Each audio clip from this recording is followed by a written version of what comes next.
Hello guys, welcome back to my YouTube channel. It's me again, Riz TV Vlog.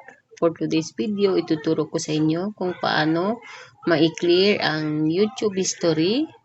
Kasi minsan, yung mga sinesearch natin, hindi natin alam is full na pala. Minsan is nag-hag pag mag-open tayo sa ating YouTube. Sa video kong ito, ituturo ko sa inyo kung paano natin i-clear history ang ating YouTube.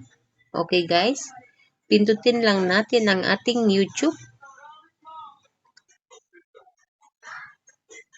Then dito, pindutin lang natin itong profile. Then dito sa itaas, pindutin lang natin itong setting sign. Then, hanapin natin itong manage all history. Then, pindutin lang natin. Then, dito is pindutin natin itong delete. Then, kailangan pindutin natin itong delete all time.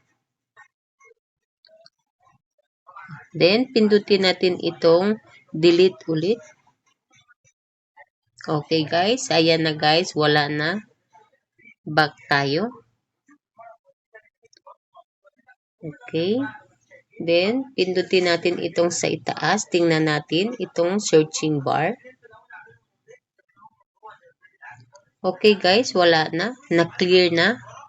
Kung magse-search tayo ulit is magta-type tayo dito.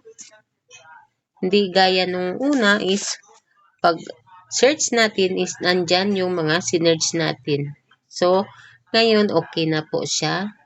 Kung nag-gets ninyo itong tutorial kong ito, huwag kalimutan i-like, comment, share para lagi kayong update sa mga susunod kong videos. Okay guys, salamat!